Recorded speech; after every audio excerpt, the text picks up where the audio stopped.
자, 오늘의 내용은요, 세포막입니다. 세포막의 성분과 세포막의 그 각각의 성분이 어떤 기능을 하는지 이런 부분을 좀 설명드리도록 할게요. 이게 60 몇 쪽이었던가 여러분 안 펴셔도 되고요. 쌤이 기억하기로 시험 문제를 내기 위해서 이것저것을 이제 살펴보는 중에 65쪽에 나왔구나. 이런 말이 있었어요. 뭐냐면 지질을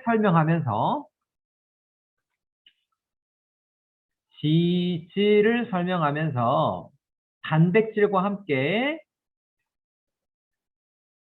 지질은 세포막의 성분이다 라는 표현이 나와 있었거든요. 그때 그 지질이 바로 인지질을 가리키는 것입니다. 오늘은 인지질에 대해서 좀 배워보도록 할게요. 자, 인지질은 일단은 지질이 가장 큰 범주에 해당하는 단어예요. 그리고 지질과 함께 이 속에 포함되어 있는 것은 지방. 보통 지방은요, 우리 뭐 삼겹살 먹을 때 이렇게 굽다 보면은 기름이 뚝뚝 떨어지죠? 네, 그런 지방, 동물성 지방, 뭐 버터, 그 다음에 식용유, 참기름, 콩기름에 이르기까지 다 지방에 해당하고요. 그 다음에 또 한 가지가 인지질, 그리고 스테로이드입니다. 인지질하고 그 지방은요, 구성하고 있는 모양이라든가 그 뼈대가 되게 유사하고 비슷해요. 그래서 이따가 그냥 모식적으로만 한번 살펴보도록 할 거고요. 스테로이드는 조금 다른 분자의 구조를 가지고 있긴 한데 어쨌든 얘네들 지방이 포함되어 있고 이 스테로이드를 구성하고 있는 스테로이드로 되어 있는 성분 중에 가장 잘 알려진 게 이제 콜레스테롤 정도가 되겠습니다. 그래서 오늘은 여기에 좀 여러분들이 잘 보시면 되겠어요. 인지질 아시겠죠? 혹시 여러분들 그 중학교 때요 그걸 배우셨는지 모르겠네. 소화. 소화. 예를 들어서 녹말은 소화되면 엿당이 되고 엿당이 소화되면은 포도당이 되고. 여러분 소화가 왜 되는지 아세요? 소화가 안 되면 왜 우리는 더부룩하고 소화 불량이라고 하는 현상을 걸릴까? 사실 소화는 세포라고 하는 것이 영양소를 흡수하기 위해서 잘게 부서지는 과정입니다. 그래서 녹말은 포도당으로 흡수가 되어야 하고요. 탄수화물은 그다음에 단백질은 아미노산으로 분해가 되어서 흡수가 되어야 해요. 이렇게 부서지고 나뉘어지면 쪼개지는 현상을 소화라고 합니다. 그래서 우리는 단백질이 소화되면 아미노산이 되지를 중학교 때 배웠대요. 이게 중학교 과정이라면요. 여러분, 요건 고등학교 과정이지, 그지? 아미노산들은 단백질을 구성하고 있는 것이며 아미노산들이 어떤 원리에 의해서 단백질이 만들어진다 라고 하는 것은 고등학교에서 이제 배우는 과정이네요. 자, 오늘은 지방이니까요. 지방이 소화가 되고 분해가 되면은 어떤 형태로 흡수가 되는지 아세요? 지방산과 글리세롤 들어봤나? 못 들어봤으면 지금 들어보시면 돼요. 지방산과 글리세롤이 돼요. 근데 지방산이 3개, 글리세롤은 하나, 3대1로 결합된 게 바로 지방입니다. 그러니까 모양으로 보자면요. 이런 꼴로 되어 있어요. 짠, 짠, 짠. 결합팔이 3개 노출된 거. 요게 글리세롤이고요. 그 다음에 이렇게 길게 꼬랑지가 3개 연결되어 있는 거. 요게 지방산. 요게 지방산. 그러면 여기서부터 여기까지 자체를 지방이라고 해요. 지방. 오케이. 이라고 하고요. 그냥 지방. 또는 중성지방이라고도 표현을 하는데 그냥 지방이라고만 아시면 돼. 영어로는 fat. 자, 그리고 짜잔. 이번에는 글리세롤. 글리세롤은 팔이 3개잖아. 그래서 지방산 2개랑 연결이 되어 있고 그리고 이제 하나 남은 결합팔이 지방산과 결합하는 게 아니고 콜레스테롤이다. 콜린이라든가 아니면 인산 위에 다양한 분자 성분들 이런 것들이 결합이 되어 있잖아요. 그러면 여기서부터 여기까지를 걸어서 이렇게 불러요. 인지질이라고 합니다. 인산, 글리세롤, 지방산. 이게 인지질이고 그 인지질은 이렇게 그릴 수가 있습니다. 왼쪽에 나와 있는 그림의 모양이 바로 인지질의 모양입니다. 자, 그러면 왼쪽에 있는 그림으로 와서요. 한번 보니 얘네들은 두 가지 성격을 가지고 있어요. 하나는 글리세롤을 기준으로 해서 인산 그리고 그 위에 붙어 있는 분자의 성격에 따라 가지고 극성인 부분이 있고요. 그 다음에 지방산, 꼬랑지죠? 요 꼬리 부분 지방산은 극성이 없어요. 그래서 무극성이라고 표현을 해요. 여기는 써있지는 않았는데 무극성이라고 합니다. 무극성 이라고 합니다.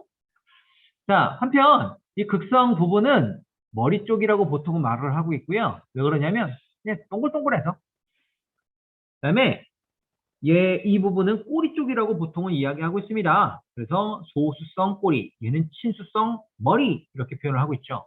여러분 물에 대해서 친하면 친수성인 거 아시죠? 그리고 물과 친하지 않아 물에 대해서 소심해 그러면 소수성이라고 이야기하는 거야. 자, 물과 친한 것과 물과 친하지 않은 것, 이 부분, 이 두 가지를 다 공존하고 있는 것이 바로 인지질이다 라고 말씀드릴 수가 있겠네요. 극성 부분과 무극성 부분. 극성은 물과 친한 부분, 물과 친한 부분, 친수죠. 그 다음에 얘는 물과 친하지 않은 부분이라고 할 수 있겠죠. 여러분, 지질이나 아니면은 대체적으로 지방 같은 경우는 물과 친해요, 친하지 않을까요? 지방은. 기름은 물과 친하지 않지. 그래서 물과 기름을 섞으면 안 섞이잖아. 그죠? 그런 것처럼요. 극성이 없는 것들은 물과 친하지 않아요. 왜 그런지 알려드릴게요. 왜냐면 물은 극성을 띠고 있기 때문입니다. 극을 띠고 있기 때문에 그래요. 자, 여러분 물이라고 하는 게 산소랑 수소랑 1대 2로 결합을 하고 있는 거 맞죠? 그죠? 자, 그런데 이때 그 결합의 종류 아니면 이름 설명드렸었나요? 뭘 가지고 같이 공유하는 결합이었더라? 그렇지, 전자쌍. 전자를 공유하는 거죠? 자, 그러면 서로 당기고 있다라는 뜻이에요. 그래야 결합이 가능하니까. 밀어내면 그건 불리지. 자, 서로 당기고 있기 때문에 결합을 하고 있는 거예요. 자, 그런데 문제는 뭐냐면은 한번 보세요. 얘가 수소고 얘가 산소라면 이게 서로 당기는 입장이 어때요? 완전 다르죠? 어떻게 달라? 덩치가 산소는 수소에 비해서 어마무시하게 커요. 그죠? 그래서 전자쌍을 당기는 효과가 전자의 치우침 현상이 나타나. 전하가. 그래서 산소 쪽으로 약하지만 음전하를 띠고 있고요. 이걸 델타 마이너스라고 해. 약한 음전하를. 그리고 이쪽 수소 쪽에는요. 약하지만 양전하를 띠고 있어요. 어쨌든 전자를 당기는 힘의 균형이 맞지 않고 산소 쪽으로 더 치우친 현상이 나타나지. 그래서 극을 띠고 있는 거야. 그래서 극성 용매라는 표현을 써요. 한편 극성 용매의 물은 극성 용매이기 때문에 나타나는 현상들이 있어. 뭐냐면 초등학교 때인가 한번 해봤는지 모르겠네. 대전된 에보나이트 막대 들어봤나요? 기억나세요 이제? 그치? 에 의해서 물이 쪼로로록 떨어지는 곳에 대전된 에보나이트 막대를 갖다 들이대면요 얘네들이 뭐 밀려나 아니면 그렇죠. 그런 현상이 나타나는 거야. 왜? 예, 물은 극성 용매이기 때문에 그렇습니다. 한편 극성 용매는 물은 극을 띠고 있는 그런 성질의 분자나 아니면 이온과 매우 친해. 이온은 아예 그냥 이렇게 표현이 가능할 정도로요. 그걸 전하를 띠고 있죠. 자, 마찬가지로 무극성 같은 경우는 이런 공유 결합을 하고 있다고 쳐도요. 얘가 힘의 균형이 서로서로 가지고 있는 부분에 대해서 입자가 구성되어지는 입자의 균형이 맞기 때문에 얘는 극을 띄진 않아. 그래서 전체적으로 봤을 때는 지방이라든가 이런 것들은 극이 없는 무극성이기 때문에 물과 친하지 않아서 물과 기름을 섞이면요 서로 분리가 되는 거야. 그렇죠? 근데 인지질은 이런 극성인 부분과 그 다음에 극성이 없는 지방산 부위를 모두 가지고 있어? 좀 약간 좀 헷갈리게 생겼지, 그지? 자, 문제는 뭐냐면 얘가 세포막을 구성하고 있는 기본 물질이라는 거야. 이게 세포막을 구성하고 있지. 자, 어떻게 구성되어 있는지 보자면요. 세포막이 이렇게 있으면 요 부위가 이렇게 된 거야. 자, 이게 무슨 말이냐면 우리는 70%가 물로 되어 있죠. 그 말은 세포 안쪽에도 물이 있는 거고 세포 바깥쪽에도 물이 있는 거야. 얘가 세포 바깥쪽에 물이라고 치고요. 얘가 세포 안쪽에 물이라고 합시다. 그러면 세포 바깥쪽이든 안쪽이든 물이 있으면 물과 친한 머리 쪽은 물 쪽으로 이렇게 배열하고 있고요. 그죠? 그리고 물과 친하지 않은 꼬리 쪽은요. 지들끼리 서로 이렇게 배열되어 오고 있는 거야. 서로 이렇게 붙어 있는 거지. 우리는 뭉쳐야 산다. 그러면서. 그죠? 자, 그러면서 막을 형성해. 이렇게. 이런 두께의 막을 형성하는 거야. 그게 세포막이고, 그게 미토콘드리아 막이며, 엽록체 막, 리소좀 막, 뭐 이런 등 막등이 돼. 세포 안에 존재하고 있는 모든 막성 구조물들의 막은요, 기본적으로 이런 모양으로 되어 있습니다. 아시겠죠? 이런 모양으로 되어 있어요. 자, 이런 모양의 이름을 이렇게 표현합니다. 인지질 이중층이라는 단어가 우리 책에도 나와 있는데 145쪽 한번 그렇지. 145쪽 한번 찾아봅시다. 자, 찾으셨으면 선생님 한번 읽어볼게요. 두 번째 단락에 있어요. 보자. 세포막의 주성분은 인지질과 단백질이다. 인지질은 물과 잘 섞이는 친수성 부분과 물과 잘 섞이지 않은 소수성 부분으로 되어 있는데 지금 그림에서 확인한 친수성 머리, 그 다음에 소수성 꼬리로 되어 있는데 세포의 안과 밖에는 물이 풍부함으로 소수성 부분이 마주 보며 배열되어서 인지질 이중층을 이룬다. 인지질 이중층. 꼭 여러분들이 기억하셔야 돼. 오늘 기억하셔야 될 단어입니다. 자, 한편 단백질은 인지질 이중층에 파묻혀 있거나 관통하고 있습니다. 이런 형태로 되어 있다는 뜻인데 한번 느낌으로 그려볼게. 단백질이 그러니까 이런 모양으로 있는 거지. 인지질에 이렇게 관통하고 있는 부분들이 좀 많이 있어. 자, 왜 이런 것들이 필요한지 볼게. 먼저 이거부터 알자. 뭐냐? 자, 지금 세포 바깥쪽도 안쪽도 계속해서 물로 되어 있다라는 표현을 썼어요. 다시 말하면 안쪽이든 바깥쪽이든 존재하고 있는 이 물은 어떻게 된 거야? 나뉘어진 거지, 그죠? 그치? 나뉘어졌죠? 오케이, 좋아. 근데 그걸 누가 나눈 거야? 그렇지, 인지질 이중층이 나눈 거지. 그러니까 막으로서의 기능이 된 거죠. 자, 근데 문제는 뭐냐면 여러분, 이 친수성이 물을 나누나요? 소수성이 물을 나눌 수 있나요? 오늘의 질문입니다. 세포 바깥쪽의 물과 안쪽에 있는 물이 나뉘어졌다면 그래, 친수성과 소수성 중에 실질적으로 물과 물을 나눈 것은 친수성일까요? 아니면 소수성일까요? 소수성이요. 굿! 좋습니다. 아주 잘했어요. 소수성입니다. 소수성이 물과 물을 나눴습니다. 여러분, 종이컵 아시죠?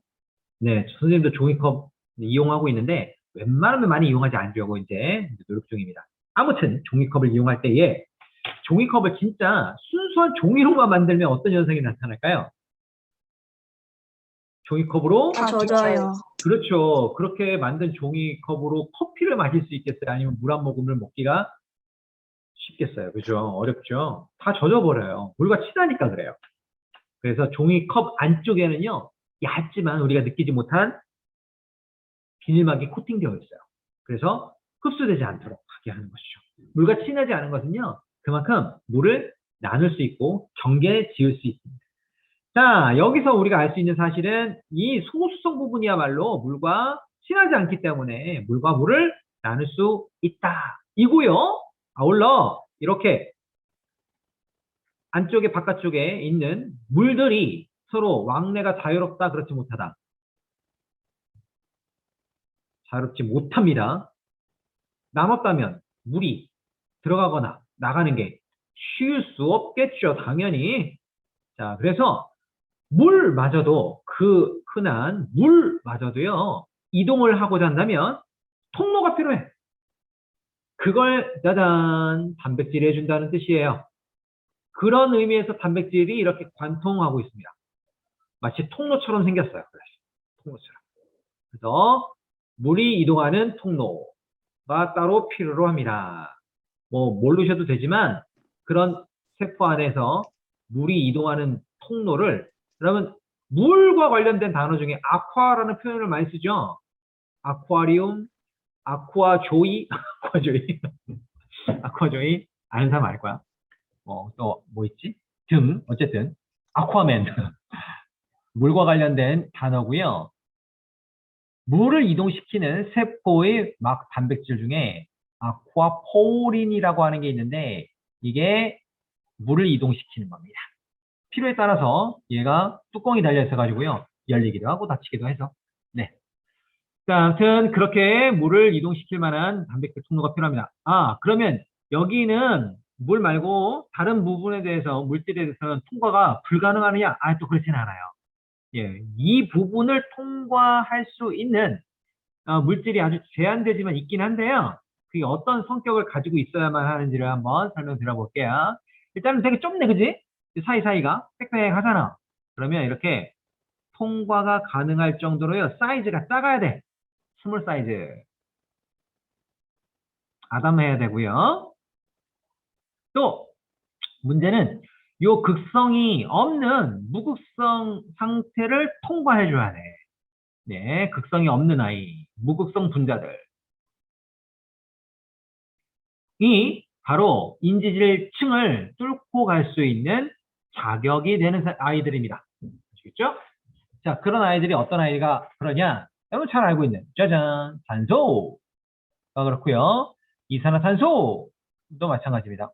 산소, 이산화탄소 다 흡수해? 뭐 방향이 반대겠죠. 예. 이산화탄소 같은 경우는 여기 세포에서 만들어지는 그런 물질이고 밖으로 내보내야 하는 것이기 때문에 밖으로 내보내집니다. 이렇게. 어쨌든 인지질 이중층, 특별히 단백질이 단백질이 없어도요, 인지질층을 갖다가 뚫고 갈 수 있는 그런 성격의 아이들. 얘네들은 극성이 없어요. 그리고 사이즈도 비교적 작습니다. 그래서 인지질층을 뚫고 갈 수가 있어요. 자, 요거 한번 볼까? 나트륨. 나트륨은요, 일단은 양이온이죠, 그죠? 얘에 대해서 사이즈는 어떨까? 훨씬 작겠지. 그지? 얘는 화학식량이 얼마야? 한 22 정도 되나? 얘는요? 이미 44, 그쵸? 32, 32만. 그러니까, 사이즈도 보면은요, 얘가 훨씬 작은 아이야. 하지만 통과가 안 돼요. 그래서 뭐가 필요하다고요? 예, 통과시킬 만한 단백질이 있는 거야. 자, 그 느낌만 볼게요. 느낌적으로 봤을 때 어떤 느낌적인 느낌이 있어요? 얘네들은 인지질 이중층은 아무나 통과가 되는 게 아니구나.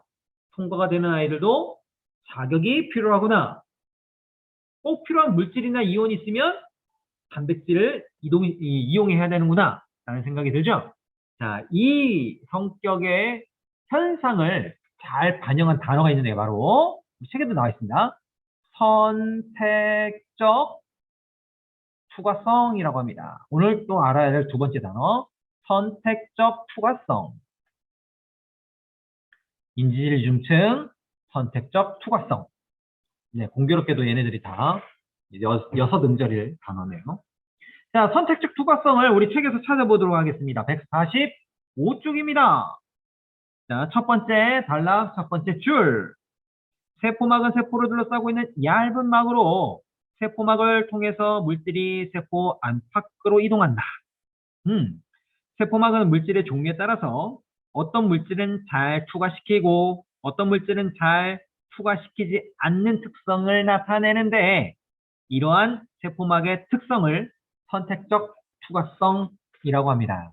여러분, 이 선택적 투과성은 어떤 물질에 대해서 선택적으로 들여보내거나 내보내는 건데 이것은 인지질 이중층으로만 그렇게 구현할 수가 있는 게 아니라 중간에 있는 단백질까지 포함해서 그런 것들이 다 가능할 수 있는 겁니다. 자, 한편 짜잔 짜잔. 자, 과학자들은요 재미있는 어떤 실험을 하나 했대요. 그 실험 한번 소개하겠습니다. 뭐냐면요, 세포를 융합했어.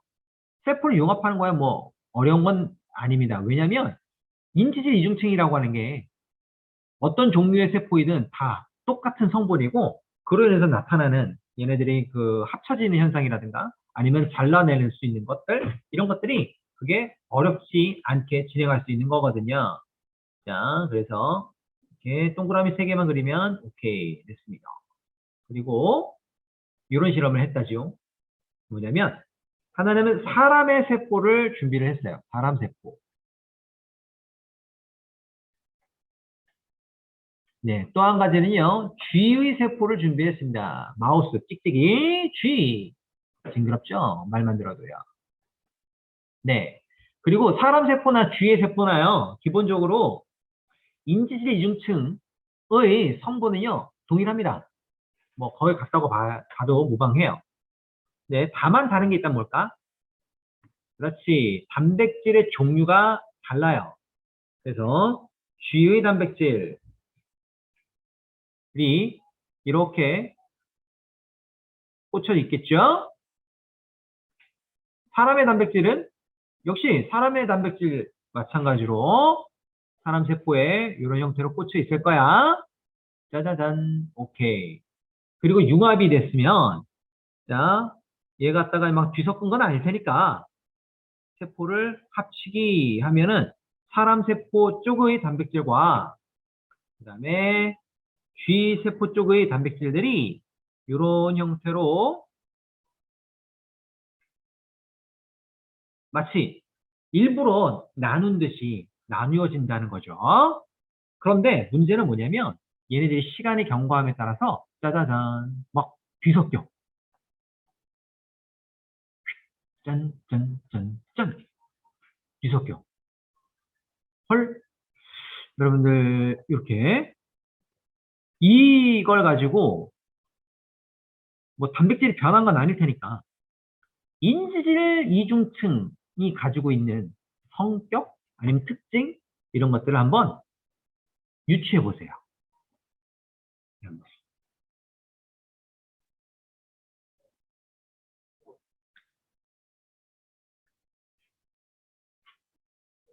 어떤 성격을 가지고 있기 때문에 이렇게 현상이 나타났을까?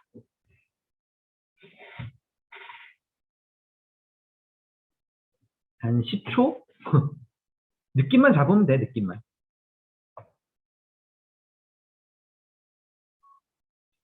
자, 일단은 과학자들이 할 일이 없어요. 뭐 쓸데없는 걸 좀 많이 해요. 그래서 그냥 일반 사람들이 말하자면 정말 쓸데없다고 생각되어지는 그것들을 일부러 되게 좀 나만 할 수 있어 라고 하는 어떤 자부심과 좋은 말로는 자부심과 아니면 약간 그런 느낌으로요 덕후질을 하는 거지. 덕후질을 할 때에 나는 세포가 관심사야, 주된 관심사야. 그래서 세포 주된 관심사를 갖고 있는 그 어떤 과학자들이 이 실험을 진행을 했는데 보니까 세포막이 어떤 성질인지는 잘 몰라도 서로 다른 종류의 세포를 섞었을 때에 이런 현상을 나타내는 것으로 보아서 막이 인지질층이 그냥 가만히 있지만 않네 라는 생각을 한 거지. 자, 연못이 있다고 생각해 볼게. 연못.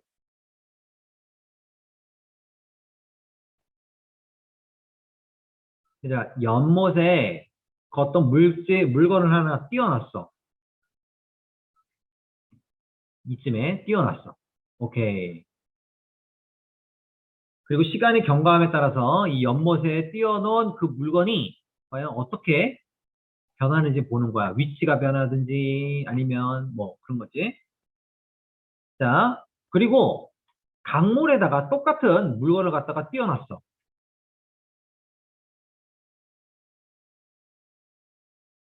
자, 그럼 느낌이 완전 다르겠지. 연못은 그냥 그 자리에 그 물건이 있을 수 있는 가능성이 높고, 강물 같은 경우는 어디론가 흘러가거나 떠내려가는 것이라고 생각되어지는 게 무리는 아니지. 자, 바로 인지질층이 가지고 있는 특징, 얘네들은 가만히 있지 않네. 그러면 움직이네. 그래서 단백질, 통로 단백질들을 갖다가 이곳 저곳으로 움직이게 하는, 이동을 시키는 그런 역할을 하고 있는 게 바로 인지질 이중층입니다.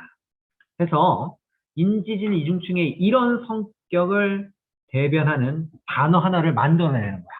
과학자들 참 쓸데없잖아, 그지?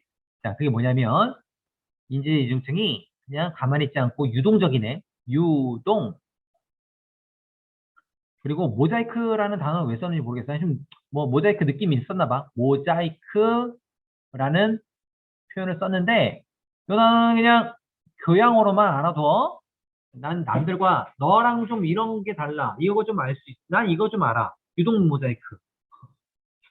그리고 예술만큼 알만한 가치가 있는지 모르겠는데 어쨌든 유동 모자이크 막 설 아니면 이론 뭐 이런 형태로 아시면 되겠습니다. 유동 모자이크. 자, 결론 짓자면 다른 거 없습니다. 인지질 이중층이 가만히 있지는 않고요. 막 움직이고 그래서 뭐 강물처럼 또는 바다처럼 이렇게 파도 모양으로 이렇게 그렇게 뭐까 그 단백질에 꼽혀져 있는 것들을 갖다가 보내고 끌어들이고 하는 것을 쉴 수 없이 하면서 필요에 따라서 단백질의 위치를 바꾸기도 하고 변하게 하기도 한답니다. 그게 유동 모자이크설입니다. 아울러 미안. 아울러 자, 그것을 표현한 게 바로 이 그림이에요. 자, 어디서부터 어디까지가 인지질층이고, 그 다음에 인지질 이중층이고, 뭐가 인지질인지 아시겠죠? 근데 정신없이 얘네들이 막 움직이고 있지? 음. 우리 세포가 막 이렇게 하고 있습니다. 한번 느껴보세요. 우리 거니까 한번. 느껴집니까? 네, 다음. 우리 책에서 나와 있는 그림을 가장 좀 뭐랄까 좀 좋게 표현한 거, 이 그림인데요. 자, 인지질 이중층을 기반으로 해서 단백질들이 듬성듬성 꽂혀 있죠. 그럼 그 비율이 어느 정도인지를 한번 살펴보니 얘가 단백질이 약 50% 정도를 차지하고 있고요. 인지질층이 약 한 49%를 차지하고 있고요. 그 다음에 당이라고 있죠. 예, 당. 얘도 당. 여기 탄수화물인데 이게 한 1% 정도를 차지하고 있대요. 아시겠죠? 그러니까 대부분이 인지질이랑 그 다음에 단백질이구나 라고 생각하시면 돼요. 자, 우리 책의 그림 보자. 145쪽. 얘는 비슷한 그림이 나와 있고, 네, 그리고 아울러 이렇게 단백질이 꼽혀져 있는 것을 확인할 수가 있지? 근데 이렇게 꼽혀져 있고 관통하는 단백질을 내지성이라고 표현하긴 하는데 내지성 몰라도 돼. 그 다음에 껍데기에서 이렇게 붙어 있는 단백질, 밑에서 붙어 있기도 하고 안쪽에 또는 바깥쪽에 이렇게 너덜너덜 붙어 있는 단백질, 표지성이라고 하는데 역시 몰라도 돼. 그냥 단백질이구나. 그러면 뭐만 하면 될까? 아, 얘네들이 무슨 기능을 하는지. 그렇지? 얘네들이 하는 기능은 물질을 통과시키는 역할을 해. 통과. 그래서 통로로서의 단백질, 네, 통로 단백질이라고도 표현을 하니까 그렇게만 기억하시면 좋겠고요. 그러면 당이 하는 역할은 뭐냐면은 이 세포 밖에 돌아다니고 있는 이 물질 중에 진짜 이 세포가 필요한 물질인지 여부를 갖다가 한번 더듬어 보는 역할을 하고 있는 거야. 마치 더듬이처럼. 그게 당의 역할입니다. 자, 그리고 여기서 또 확인해 볼 거는, 요거는 우리 책에도 자세히 보면 나와 있긴 한데, 뭐, 이름은 없어. 그냥, 호파노이드? 아, 몰라도 돼, 이런 거. 근데 이거를 좀 아는 사람은, 이게 스테로이드 아닌가요? 라고, 예, 이야기할 수도 있어. 스테로이드. 넓게 보면 스테로이드가 맞고요. 스테롤 분자입니다. 역할은 뭐냐면, 얘네들이 인지질들이 서로 이렇게 양옆으로도 붙어 있잖아. 물론 서로 꼬리끼리 마주하고도 있지만은 여튼 얘네들이 붙어 있긴 한데 이거를 좀 더 짱짱하게 타이트하게 붙어 있게끔 해주는 역할을 요 스테롤 분자가 하는 거예요. 자, 다음 볼게요. 자, 우리 책 이제 146쪽을 보시면 됩니다. 146쪽에는 네, 맨 왼쪽에 상단에 보시면 잉크의 확산이라고 하는 그림이 나와 있어요. 자, 그림에 보시면은 잉크가 한 방울 똑 떨어져요. 근데 시간이 뭐 얼마 되지 않아서 얘네들이 쫙 퍼지는 현상이 나타나죠. 그런 생각 안 해봤습니까? 뭐냐면은요, 잉크가 떨어졌어. 그래, 알겠는데, 잉크가 이렇게 떨어지고, 알겠는데, 왜 잉크 떨어진 양만큼 얘네들이 모여 있지 않나? 왜 물에 흩어지지? 물이 흩어지는 것을 확산이라고 하고 확산은 너무나도 자연스러운 현상이라는 걸 알고 있잖아. 그치? 그래서 너무나도 자연스러운 예외 없기 때문에 이것에 대해서 굳이 토를 달지 않는 게 우리가 이제 편히 사는 어떤 방법일 수도 있겠는데 과학자들은 편하게 사는 걸 싫어하잖아. 그래서 생각을 했대. 뭘 생각했냐면 이런 현상이 나타나기는 하는데 이런 현상이 나타나는 원리들을 찾는 거야. 원리.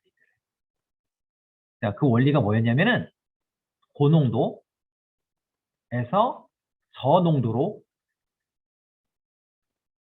그리고 고압에서 저압으로 물질은 기체는 이동을 한다는 것이지.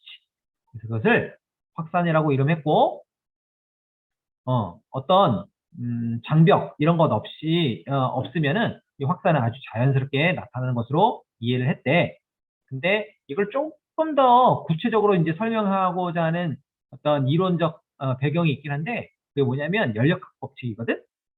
자, 그거는 설명 안 할게. 설명하면 뭐 머리 아프잖아, 그지? 자, 얘가 확산 현상 중에 이런 게 있어. 요게 인지질이고요. 인지질층을 막바로 짠 하고 통과를 시킬 수 있을 만한 그런 분자는 아까도 좀 얘기했는데 분자량이 작고 귀엽고 예쁜 것들.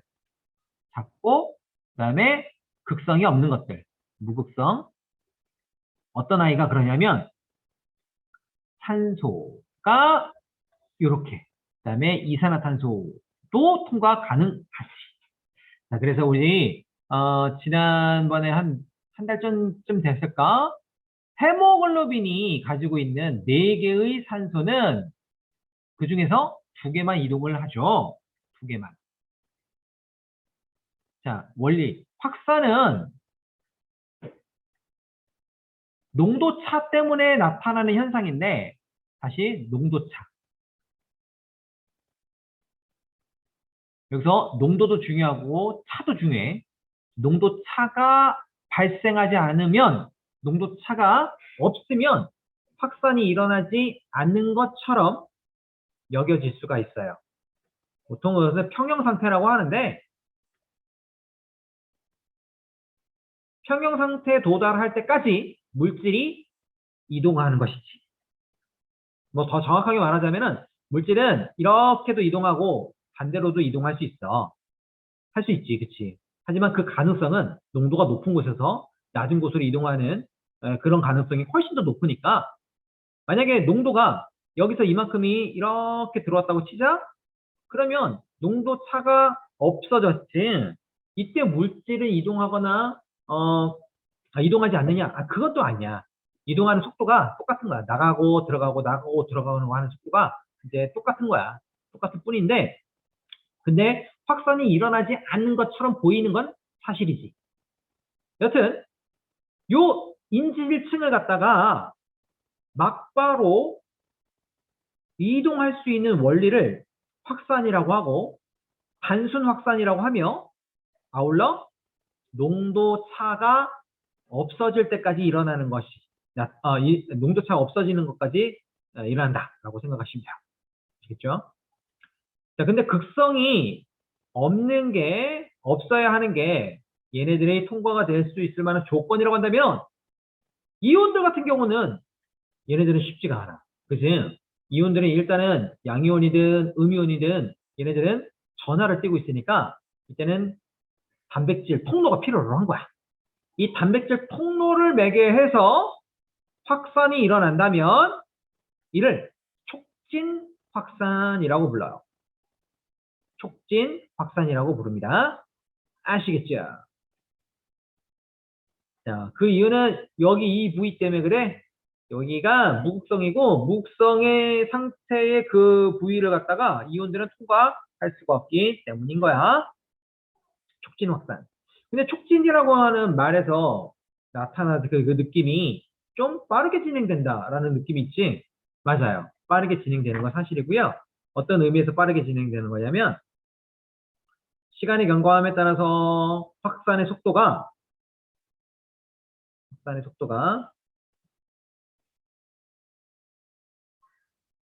네.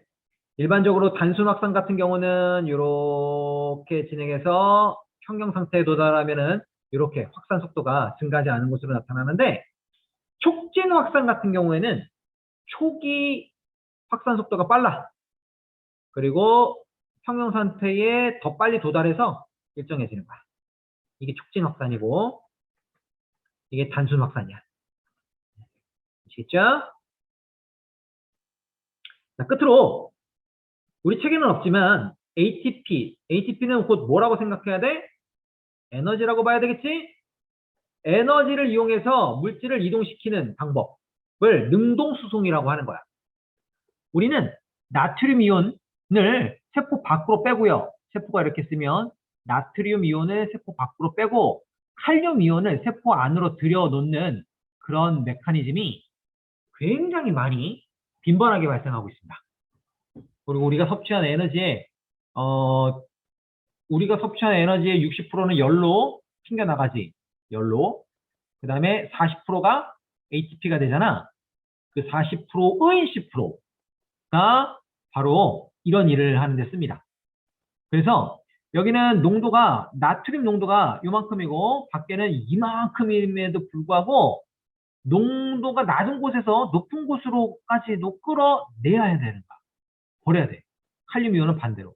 그래서 이 능동수송 중에 이런 나트륨과 칼륨 이동을 갖다가 밖으로 내보내고 안으로 들여보내는 요 펌프의 역할을 하고 있는 요 아이의 단백질을 나트륨, 칼륨 펌프라고 이름 붙여요.